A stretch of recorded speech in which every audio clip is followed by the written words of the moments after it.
இவங்களோட கூட்டணி வச்சுதாங்க எங்க ஆட்சியை போச்சு. இல்லைன்னா நான் ஜெயிச்சிருப்பேங்க. ராயபுரத்தில் வந்து நான்லாம் தோக்குறாள் நான் மனம் திறந்து சொல்றேன். இதுவரை சொல்ல நீங்க கேள்வி கேட்டு தான் சொல்றேன்.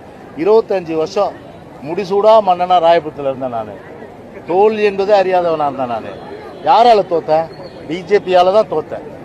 பிஜேபி இல்லைன்னா நான்லாம் நேரம் சட்டமன்றத்துக்கு போயிருக்க வேண்டிய ஆளு. பிஜேபி இருக்கிறதுனால என் தொகுதியில் ராயபுரத்தில் 40,000 சிறுபான்மையின மக்கள், 40,000 ஓட்டு இஸ்லாமியர் கிறிஸ்தவர்கள். எம்எல்ஏ கோபம் கிடையாது, எம்எல்ஏ எந்த கோபம் கிடையாது. அப்போவே என்கிட்ட சொன்னாங்க, என்ன சொன்னாங்க, சார் பிஜேபி கழட்டி விட்டு வந்துடுவேன். நான் சொன்னேன், வேஸ்ட் லக்கேஜ் தான், வேற என்ன பண்றது, சமயம் வரும்போது கழட்டி விட்டுரும், நீங்க கவலைப்படாதீங்க. அதே மாதிரி பாஜகவுடைய கட்டுக்குள் வந்துச்சு அப்படின்னு சொல்லி திருமாவளவன் விமர்சனம் பண்ணியிருக்காரு. இல்லை, இப்போ திருமாவளவன் ஒரு விஷயம் சொல்லியிருக்காரு. அதாவது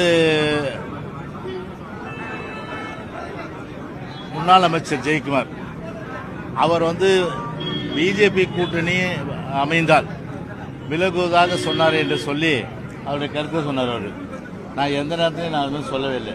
அது வந்து ஒரு திட்டமிட்டு ஒரு ஃபேக் கால், அதாவது ஒரு பொய் செய்தி திட்டமிட்டு பரப்பி நான் வந்து இயக்கத்திலேருந்து விலகுவதாக நான் எப்போ சொன்னேன்?